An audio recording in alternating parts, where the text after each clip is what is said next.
are listening to WHOA Podcast, coming to you from Gainesville, Florida.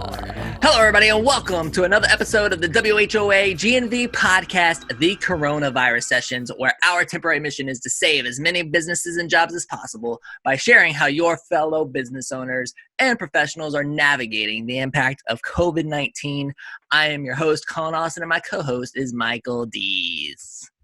What's going on, man? You nailed that. I was worried that you'd be a little rusty with the coronavirus sessions now that we've gotten back in the studio.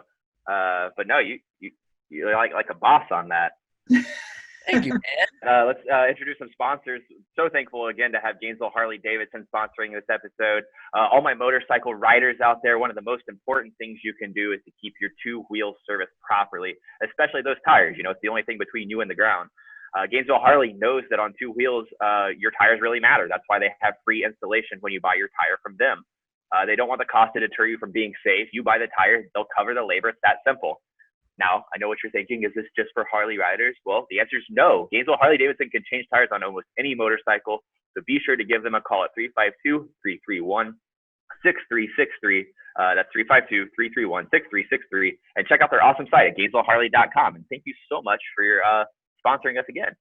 Yeah, Gainesville Harley. And of course, we want to say thank you to Brooker Pest Control. These guys have been servicing the pest control needs of commercial and residential properties for years. They've been doing it for our properties for years. And if you are having issues with mosquitoes, fleas, ticks, termites, or maybe even some of those creatures that were brought up in the episode from a while back, you know, like squirrels in pantries or something, you know, and you don't want those little critters hanging around, then be sure to give Brooker Pest Control a shout. Brian Aurelio and the team over there are just absolutely incredible. You can give them a call at 352-378-2433. Again, that's 352-378-2433, or find them online at brookerpestcontrol.com. Yeah. That might be one of our most referenced episodes now. Yeah, it probably is, man. I don't know. That's a riot. I'm like, wait a second, squirrel in the pantry. That's one job I'm grateful that I don't have. I'll leave it to those experts for sure. For sure. So anyway, you guys, let's get into today's episode. Today on the show, we have Lisa Renshaw of Blu Dove Designs. Lisa, welcome. Thank you. Thank you for having me. Yeah, of course. We're excited to have you and to dive right into this. So the whole purpose, again, is to really kind of talk about coronavirus impact and how this has affected your business or maybe some of the clients that you work with and that kind of thing. So real quickly, just give our audience a little bit of background as to what you do and, you know, the services that Blu Dove Designs offers, and then we can kind of dive into that impact a little bit. Okay. Well, we are a full service web development, web design, and maintenance and marketing company. So we provide all your digital needs and as well as keep up on your website, keep it safe and secure and that sort of thing. And that's kind of in a nutshell what we do. Okay. So, I mean, now, so our audience knows, we're recording this on June 17th. I mean, we are well into this thing. I don't know if you guys, I feel like the last 3 months have gone by quick. I don't know if that's just me. I almost feel like it should be the opposite, you know, spending so much time at home. You're like, it feels like days are dragging on, but I've just been so busy from my home office, but you know, we're well into this thing now. I would love to hear about some of those initial impacts, you know, what that was like on your business, and then kind of where you're at right now, status quo of today. Okay, great.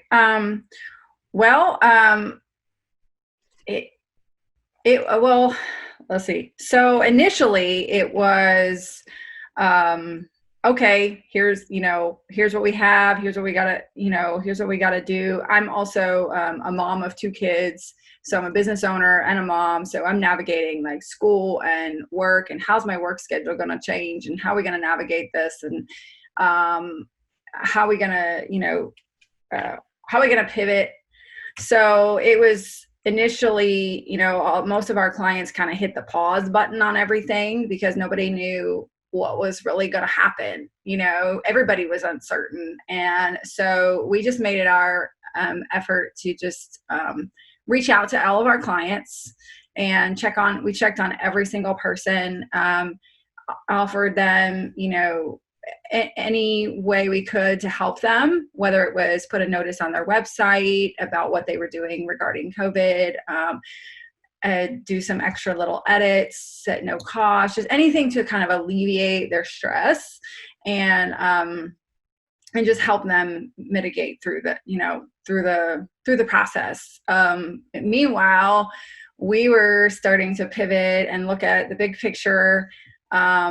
With the slowdown, it's kind of in a way we were able to finally get to some projects that we haven't been able to get to, like within our own business, and take a look at strategy and processes and systems and adjust some things and kind of slow down ourselves. So I think the slowdown wasn't necessarily all bad, and we were able to actually also take advantage of some training opportunities that we've been keeping on the horizon. But with some of those conferences, they're very cost prohibitive at times. So with COVID, everybody's doing things like online and Zoom, and so we were able to take advantage of some of those training opportunities, which ultimately is going to help us serve our customers even better moving forward.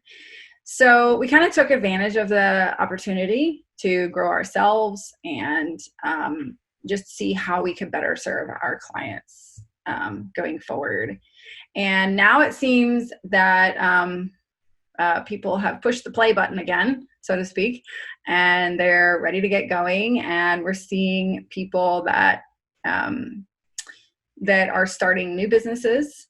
And, they're taking advantage of this opportunity. Maybe they did lose their job, but they've had this idea and this dream, and it's something they've always wanted to do. And so they're using this opportunity to start that venture. And so that's exciting to be a part of that. Was a lot of that coming from their situation of, people, I don't want to put it delicately, right? People lost their job because of COVID, and now they're like, oh, I'm going to start my own thing. And that's where that's coming from. Or it just seems like a very weird time. It's a weird time. It's a weird time, and it's all about mindset, and you can take that and, because for myself personally, I had, 17 years ago when I started Blu Dove, well, we're a little over 16, but when I first started, I had a full-time job. And taking that leap of faith, quitting your job and saying, all right, I'm going to do this full-time, that's huge risk, huge. And it's a giant leap of faith. And so I know what that feels like. And sometimes you just kind of need that extra little push or kick or motivation to say, all right, you know what? It's now or never. And for me, that push was my mom recovering from breast cancer. And I was out in Arizona helping her, and it was like, all right, you know what? It's now or never. And I quit my job and started Blu Dove. So, and I think some of us just kind of need that extra little motivation of, all right, well, now what? I can, sit down here in the dumps and, or I can pick myself back up and say, all right, you know what? There's this thing I've been wanting to do, and I'm going to do it. And I'm getting to see some of that. And because we work with a lot of small businesses and startups, and help them with their branding, get online, and navigate the whole process. So, it's kind of a mixed bag. I'm really sorry that somebody lost their job, or they're having to cut back their hours, but then it's really exciting when they take that bull by the horns, so to speak. Yeah, I think you're right. I think it's that mindset and how you approach it, right? I've really been encouraging people to look at this as an opportunity and not as like this super negative thing that is just stressing everybody out and wearing on everybody, and everybody's afraid that they're going to get sick or whatever the case might be. Right. So definitely look at it as an opportunity, and how can you adjust, and how, now that things are starting to, new word I've been using, Mike, normalize. Oh, there you go. Another thing, so start to normalize a little bit. It feels like a lot of businesses are going to come out of this thing with some great new revenue streams. So, Mike, what you got, man? Yeah, I mean, on that note, like the changes that you've made, pivots, training, and stuff like that, is there anything that specifically stands out now that that play button has been pushed again that you feel like has made you better off, and you can have new revenue streams, or you feel like will help you catch up from any kind of lost business during the shutdown? Well, one of the things that we took advantage of was the Story Brand workshop. There's a book called Building Your Story Brand by Don Miller, and he was holding a workshop I've been wanting to attend for quite some time now, and I was able to attend that. And basically it's how to frame your messaging so that people actually take action on your website. And so this is going to help us help our clients better craft their message so their websites are more effective. Because if you just have a website like just sitting there that's not generating any income, then what's the point? It's kind of a waste. And so from day one, when I started the company, like that's always been my philosophy of, I want your website to work for you. And so I think that the training I've been able to get, and that I'm getting further training in July, is just going to help us help our clients better, with that messaging, and just, really make it more solid, and so that they can help increase their revenue. Because ultimately I really want to see our businesses come out and thrive from this. Additionally, we also pulled the trigger on becoming a Wix partner agency.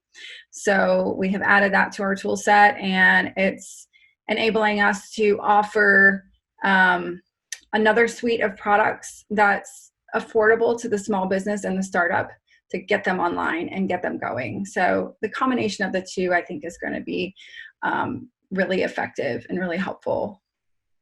Do you still encounter businesses that have been around for like a long time? Like you said, you're in the year 16, 17, New Scooter Plus is in the 16, like that still don't have a website. Like they just never, check that box off to, hey, I'm going to have a website. Or they've been like hesitant to, for whatever reason? Nowadays it's mostly, I have a website, but it's really bad, or I have a website, it's not mobile friendly. I can't get found online, or you look at their site and you're like, I don't even know what you do. Like I know what they do because the client told me what they do, but if I went to the website, it wouldn't be, you have no idea. I wouldn't have a clue. And, with any site, you want it to be able to communicate clearly, because the more work the brain has to do to figure out what it is that you do, they're just going to leave. So I'm always shocked, and our industry is one of those that there's a lot of mom and pop businesses, and in that, you have a lot of times that there's just, they don't think they need a website, they're kind of, not to talk bad about anything, but it's like the type of people that think that, listing in the phone book is still the way to get business. And right. And so I was just kind of interested if going through this, if you had any clients that were like long, been in business for a long time, that were finally creating their first website because they now saw the need. No, not so much that, more like, just getting started kind of things, or they just have a website, but it's poorly done, or they tried to do it themselves, got really, really frustrated, and they don't even know where to go. So sure. Well, I'm happy to hear that. Yeah. I mean, I'm sure there are some people out there that don't have websites, but yeah. Yeah, it's super interesting to think about, like, the evolution of, like I'm just sitting here listening to you guys talk about that, and I'm like, man, from being desktop enabled, like that was it, right? And then Oh, now yeah. seeing the transition, like everything is like it's got to be mobile. Like if Oh, it's yeah. not so like what's next? Like are you guys looking at like SEO for like voice devices? And a lot of people have been standoffish on devices like Alexa and Google Home, but Alexa off. Yeah. I knew You that can was always tell the look around. You're like, oh no, I'm going to say it. I know, like that always happens. Happens in a studio show too. So like anyway, like I'm just kind of curious, like is that something that you guys are looking at? Because it seems to be growing. I've seen, like I said, I've seen a lot of people kind of holding off, but then there's people like me. I got one in every room of my house, and so what's next? I mean, that's my question is like, what's next in your opinion? Like going from desktop to mobile to voice, like what are the trends that you're seeing? Well, I've definitely seen a lot of evolution since I started the company. Like it used to be more common that people didn't have a website. Now it's more common people have a website, but things are broken and they need fixed. They can't be found. With regard to kind of like what's next or what's going on now, the big thing is speed and optimization, making sure that your site loads fast, and also accessibility. Accessibility is really, really, really, really big, and they're not requiring it, but some industries are, like medical and I believe attorney, and now I got a notice that the real estate is also requiring it too. What does that really mean for like a website? Accessibility. Well, if you think about it this way, like at any point in time, there's a good number of people that are like, when you think of disabled or like needing the extra assistance on a website, we automatically think of people who maybe are like hard of hearing or seeing or whatever. But what people don't often think about is the people who are temporarily disabled. Or so, for example, you broke your arm and you can't use your right arm, and that's the one you use for your mouse. Well, you still need to get online, pay your bills, and do all those sort of things. So that's kind of how we think of it. It's not just for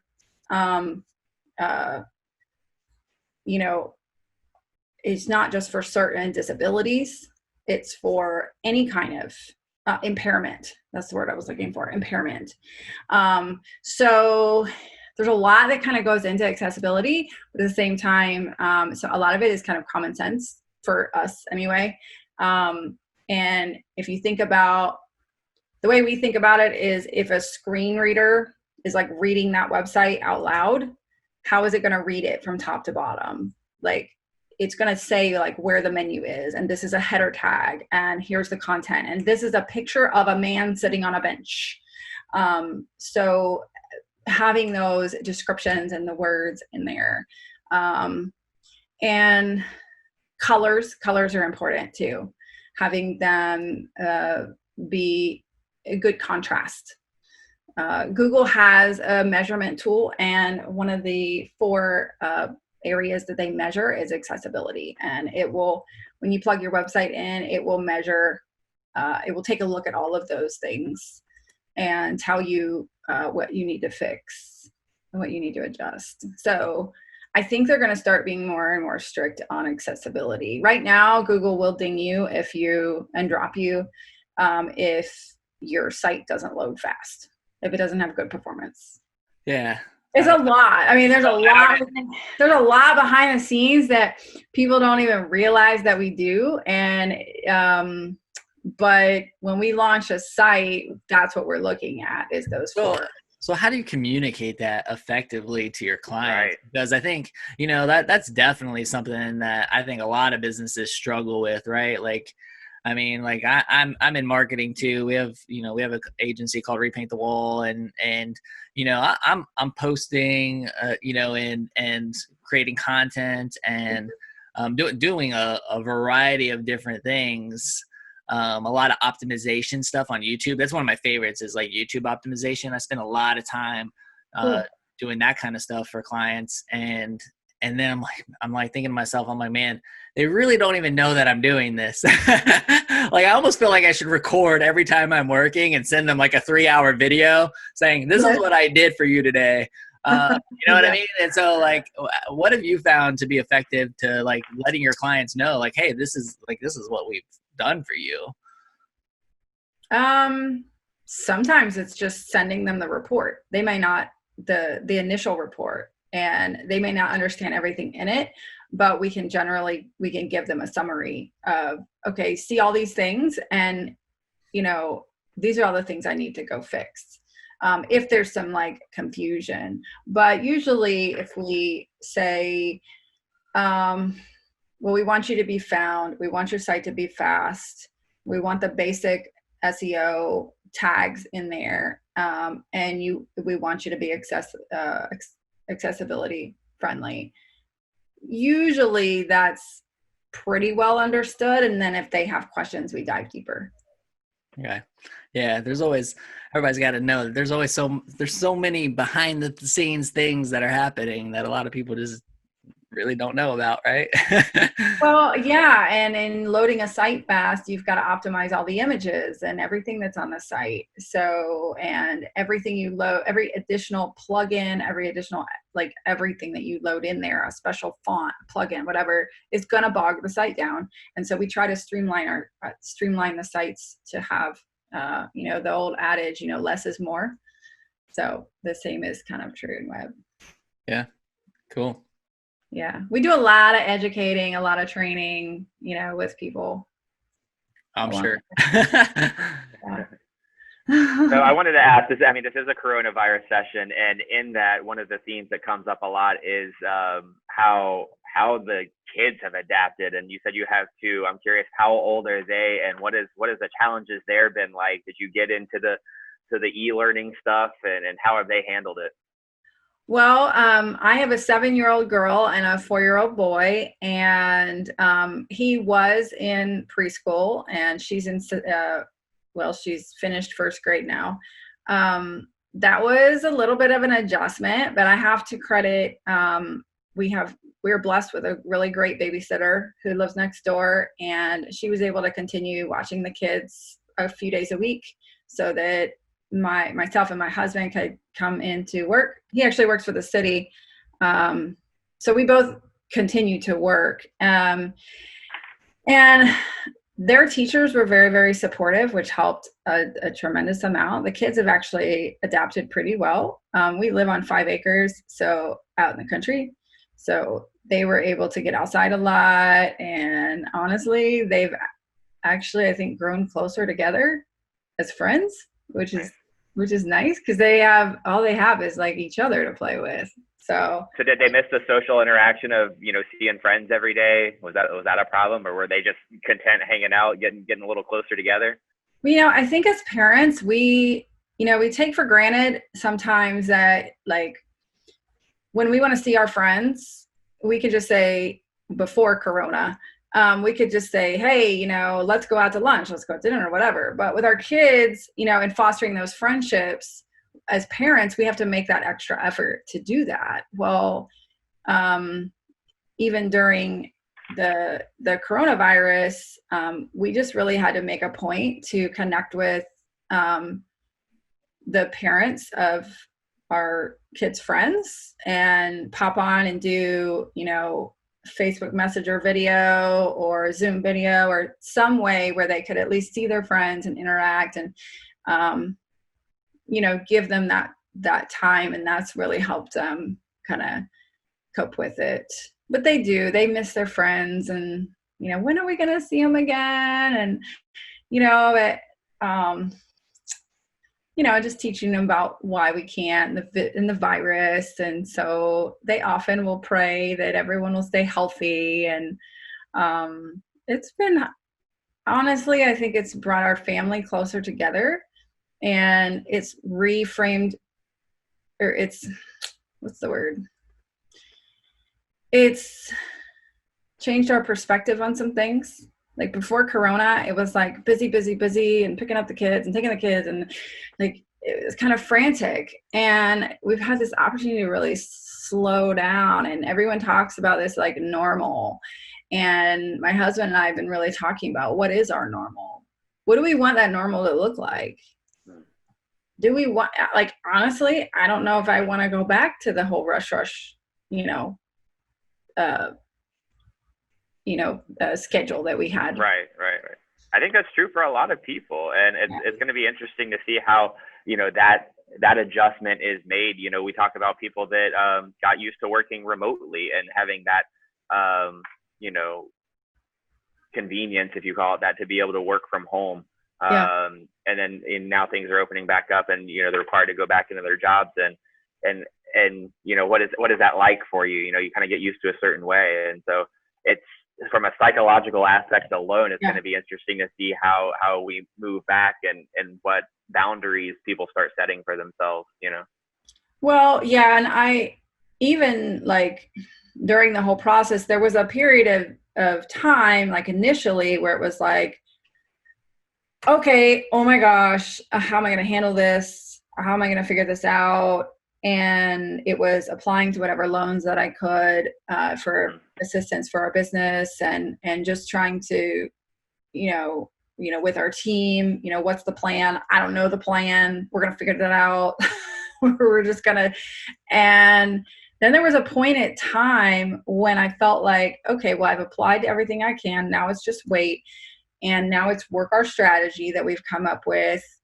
And it was time to kind of like, some of our clients were like, all right, I got, I'm ready to go on this. I'm ready to go on that. And it was like, okay, I can like get back to work, like production. And it was this whole mindset shift I had to make, of that I could go back to actually doing the work. Yeah, but everybody's pretty much adapted, and I think we've enjoyed the time together. So I love it, man. It's like nothing like a pandemic to make you reflect and like, really think through what's important in life. Right? Oh yeah, totally. I'm like thinking to myself, I'm like, oh, I'm going to be going to get a loan or something, and for business in a couple of years. So like, why are you making so much like less money now? It's because I'm not working as hard as I used to. Like I slow down, and I'm like focused on spending more quality time with my family. Like I don't know, like it's gonna be interesting to see what those kind of conversations are like. Sure. Oh, yeah. Absolutely.